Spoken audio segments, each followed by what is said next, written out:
Puji Tuhan, selamat pagi Bapak Ibu, saudara-saudari yang diberkati oleh Tuhan. Kembali kita berjumpa dalam program Renungan Pagi GPDI Tibiras Bogor. Mari kita berdoa. Bapa kami dalam kerajaan surga, Bapa dalam nama Tuhan Yesus Kristus, mengucap syukur untuk hari yang baru, hari yang Tuhan jadikan. Kami boleh melewati malam yang gelap dalam pertolongan dan perlindungan-Mu Tuhan. Sebelum kami melakukan segala sesuatu, kami mau merenungkan firman Tuhan, supaya firman Tuhan boleh menjadi pegangan bagi hidup kami. Terima kasih Tuhan, sucikan dan kuduskan kehidupan kami, sehingga kami boleh berlayak di hadapan hadirat-Mu. Dalam nama Tuhan Yesus Kristus, kami berdoa mengucap syukur. Haleluya. Amin.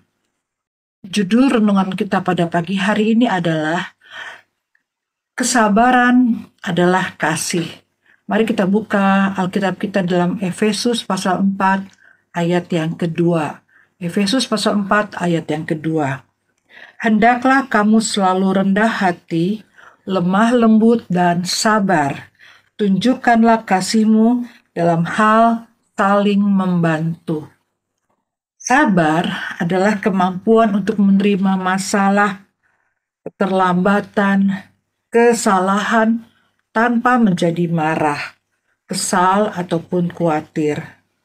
Mudah bagi kita untuk berlaku sabar ketika segala sesuatu berjalan sesuai dengan rencana kita. Ujian sejati dari kesabaran terjadi ketika hak-hak kita dilanggar.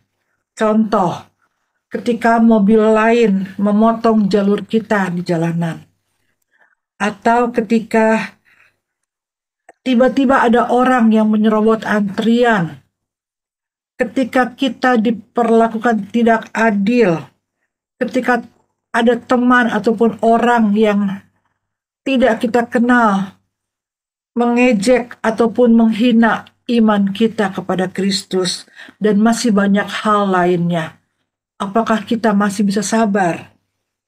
Beberapa orang memiliki pemikiran bahwa mereka mempunyai hak untuk marah ketika menghadapi hal-hal seperti yang saya sebutkan di atas tadi. Alkitab menyatakan kesabaran sebagai salah satu rasa dari buah roh, seperti yang kita bisa baca dalam Galatia pasal 5 ayat yang ke-22.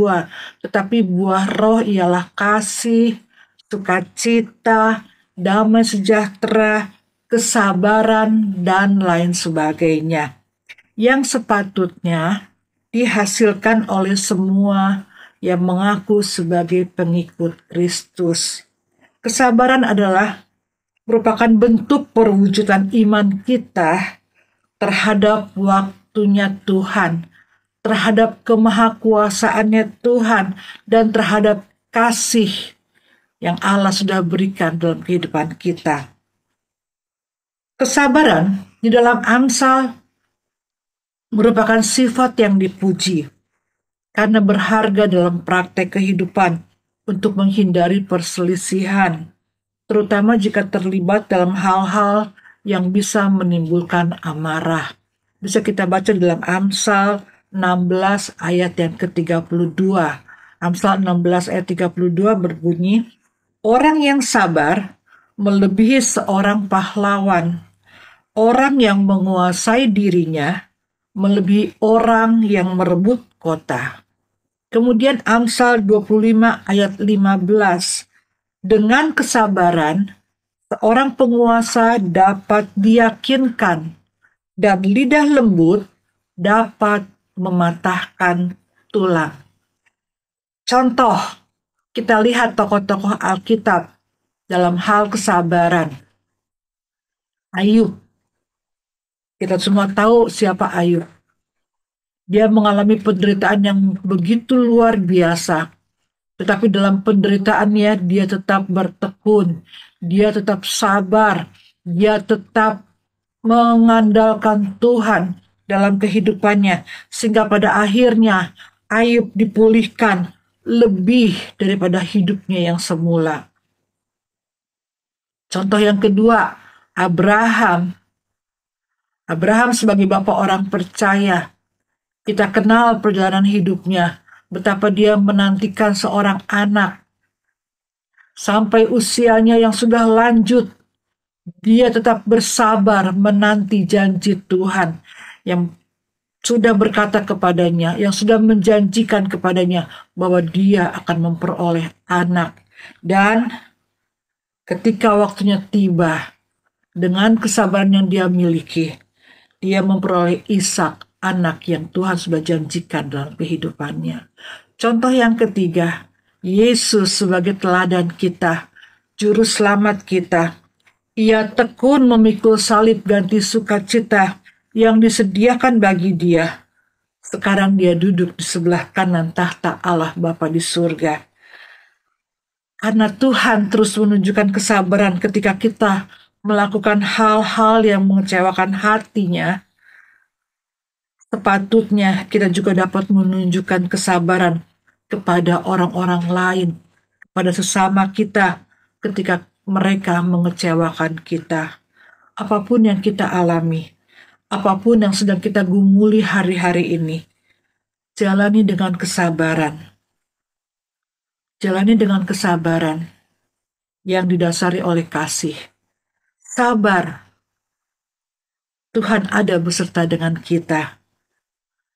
Dia tidak pernah meninggalkan kita. Ketika kita membutuhkan kesabaran, Dia akan memberikan kekuatan kepada kita untuk dapat menanggungnya. Ya, ketika rasanya ingin menyerah, ingat ada Tuhan yang beserta. Tuhan yang memberikan kekuatan. Roh Kudus yang memampukan kita untuk tetap bersabar. Apapun yang kita hadapi, apapun yang kita alami saat-saat ini, sabar. Tunggu waktunya Tuhan. Dia akan bekerja dengan luar biasa. Dia akan memberikan jalan keluar yang terbaik bagi kita semua. Karena ketika kita ingin menyerah, ingatlah Tuhan memberi kekuatan kepada yang lelah dan memberi semangat kepada mereka yang tidak berdaya. Tuhan kita sangat baik. Dia tidak akan membiarkan kita berjuang seorang diri, tapi Dia ada bersama-sama dengan kita. Biarlah kesabaran itu boleh menjadi bagian kita semua. Tuhan kiranya menolong kita. Mari kita berdoa. Terima kasih Tuhan untuk firman-Mu pada hari ini, yang boleh mengingatkan kami kembali tentang kesabaran. Ketika kami diolok, ketika kami disingkirkan, ketika kami mengalami hal-hal yang tidak mengenakan, biarlah Tuhan boleh mengingatkan kembali akan kasih-Mu. Engkau telah begitu sabar terhadap kami, yang seringkali memberontak kepadamu, seringkali mendukakan hati-Mu Tuhan. Biarlah Tuhan juga menolong kami, memberikan kami kemampuan, sehingga kami juga boleh berlaku sabar Tuhan. Kami boleh menerapkan kasih yang daripada Tuhan, sebab kasih itu sabar, kasih itu murah hati. Dan kami tahu, kalau kami memiliki kasih Tuhan, kami juga akan memiliki kesabaran yang daripada-Mu Tuhan Yesus. Terima kasih Tuhan, beserta dengan kami sepanjang hari ini. Apapun yang akan kami lakukan, apapun yang akan kami kerjakan, kami berserah kepada-Mu Tuhan. Tuhan yang akan membuat segala sesuatunya berhasil. Terima kasih Tuhan Yesus. Kami akan menaikkan hari yang baru ini. Dalam nama Tuhan Yesus Kristus. Haleluya. Amin. Selamat menikmati hari yang diberkati oleh Tuhan.